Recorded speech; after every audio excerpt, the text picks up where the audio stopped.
for a keynote speaker. So, many of you in the room probably know Joe Cunningham, gubernatorial candidate for this year.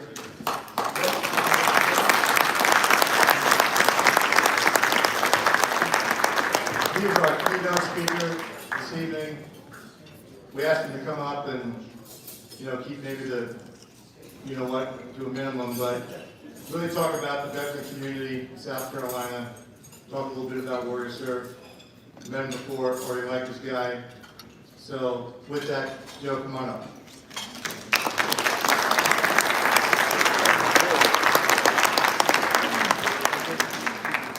Thank you so much. You mentioned keep the what to the minimum. We're talking about BS, or what is that? The political jargon, or? We'll let you know. Well, thank you all. It is great to be here tonight. Even if I have to follow up after Stephanie, if you could give her one more round of applause. Yes.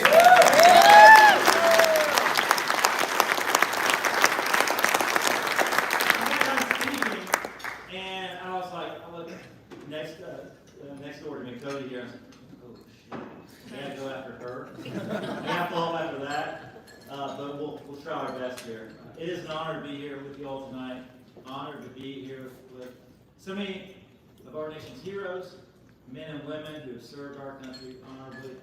And it's an honor also to be able to, later on, I'm going to introduce a friend of mine, Austin Stevens, who just went through the program. And Austin is originally from Texas, and it made me think about this story. Back in the early 1900s, there was a riot in a town along the southern border of Texas. And the sheriff sent a telegram to the Texas Rangers headquarters, telling them, we need help. We need help. We have a ride here. And so they said, it's on the way. And so the sheriff rushed down to the train station, waiting for them to arrive. And when the train pulled in, the doors opened up, and one Texas Ranger stepped out. And the sheriff put his hat down. He said, you got to be kidding me. One Texas Ranger? One Texas Ranger? And the ranger looked at him and was like, he spit on the ground and said, only one riot. And you think about the force of that, it makes me think about the force of every single one of our men and women in uniform. And the force of every single one of our veterans. So it's from the bottom of my heart. Thank you all for what you have done. You all signed a contract. You all signed on the dotted line to serve our country and allow our country to send you anywhere on this planet to defend our liberties and our freedoms. And in my mind, that's a two-way contract. And the government and our country owes you the responsibility to make sure you're given the very best when you return home from fighting for our freedoms. And so the question becomes, who takes care of our veterans? And the answer is, we all do. Each and every one of you all came from a community, and each and every one of you all returned to a community. But the government owes its responsibility to you as well. So I want to talk about this in two specific parts tonight. First of all, what the government can do, and what the government should do. Here in South Carolina, we have over 400,000 veterans, and it's a great place for veterans to call home and to come back home. And we need to make sure that it's as comfortable as possible for our veterans. That's why I want to commend Governor Henry McMaster for signing legislation which exempts military retirement pay from state income tax. Oh, yeah.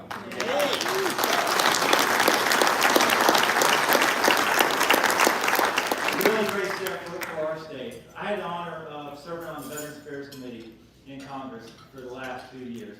And a lot of people serve for decades up there and don't get anything done. I was able to manage to get two of my bills through a divided Congress and signed into law by President Trump. One of which I want to talk to you about tonight is called the VA Telehearing Modernization Act. It's not that bad.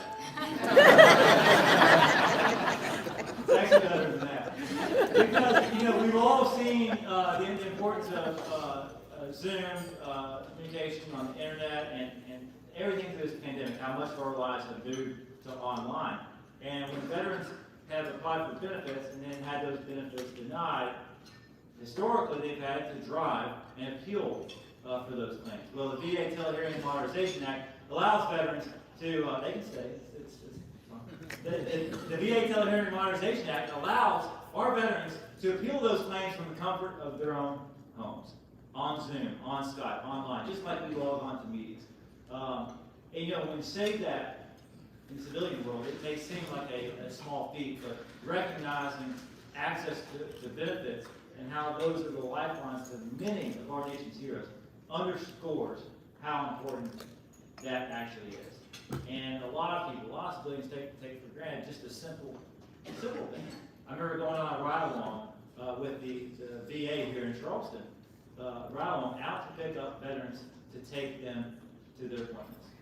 Sometimes many of us take for granted the fact that we have a car, our families have cars, but many of our nation's heroes do not.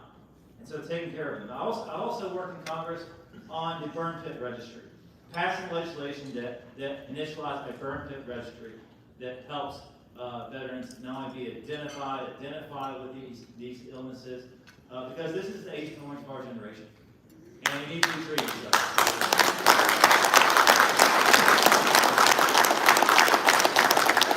Those are a couple things that I was most proud of serving in Congress. I served on 2 committees, the Natural Resources and the Veterans Affairs Committee. I gotta tell you, you see so much divisiveness in Washington, D.C. and government these days. If you flip on the channel and watch the Veterans Affairs Committee, you won't be able to tell Democrat from Republican. And really it sets a model of how the rest of government should operate. Everyone coming together to serve the common good and to serve our veterans. And I was really proud to be a part of that.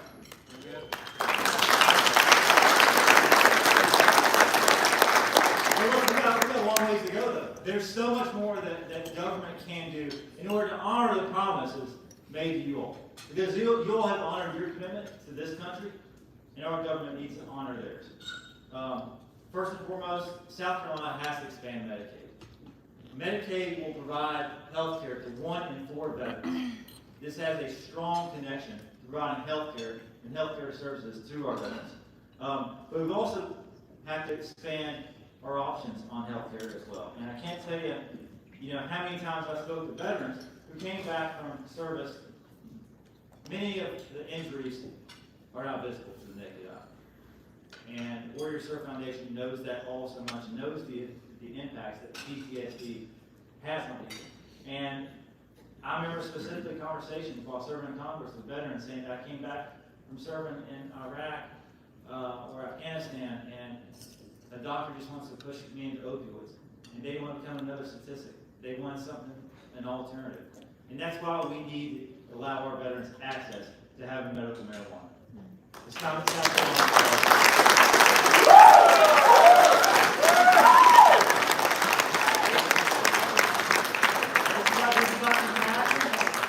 This is about giving people an alternative to opioids. And, I could speak for hours on the conversations I had. One Marine from Iraq who lost a limb from a roadside bomb. He told me, he said, that every single night I lay my head on the pillow, I relive that explosion. That shook me. Every single night. He told me the only thing allowing him to go to sleep at night is using marijuana.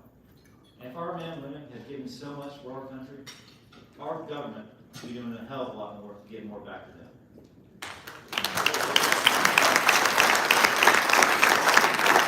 Congress and other ways to treat PTSD. Equine therapy was another one.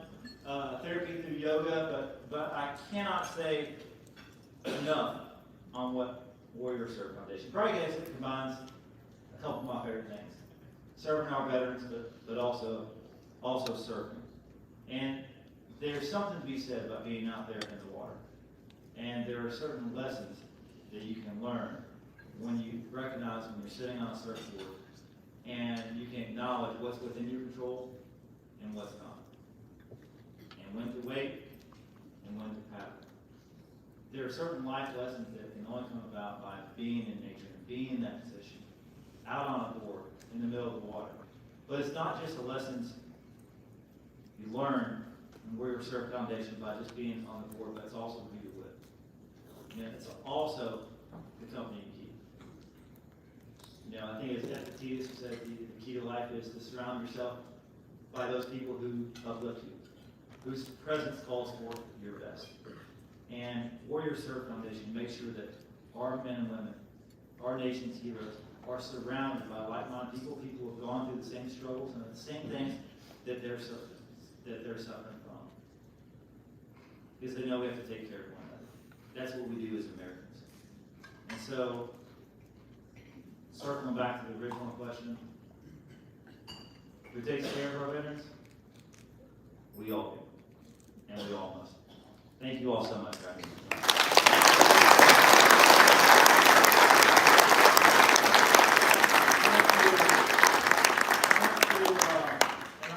Am I introducing Austin now? Can I do that? Sir. All right. I'm going to introduce a friend of mine, Austin Stevens, who just went through the Warrior Serve Foundation in 2021. Austin was born in Texas, went through Paris Island, where he became, yeah, there you go, where he became a Marine. And I told Austin a joke earlier, like I started reading his bio, let me just say he's got a lot of awards, medals, and honors. I mean, it's like 2 or 3 pages long. I started looking through this time. There's no way I can remember all these things. But he's going to come up, talk a little bit about his experience, and encourage you all to continue supporting this foundation. Because, as I said, who takes care of our veterans? Government must do what they can do, but so much of it will rely on us. NGOs, nonprofits, community members. And when you think about what you can do to give back to those that have given so much to our country so that we're able to enjoy the liberties and the freedoms that we have, I'd actually consider making a contribution. Maybe making a recurring contribution. Think about what you give every month, paying out in certain bills, and recognizing the impact that can make. And when you're writing a check, when you're running your card, do not just look at it as just making a payment, because this goes beyond that. You know, this goes to changing lives. It's taking sometimes the worst thing that's ever happened to somebody and turning that around. It's healing wounds, and that's what we need more of. So, without further ado, Austin, take it away.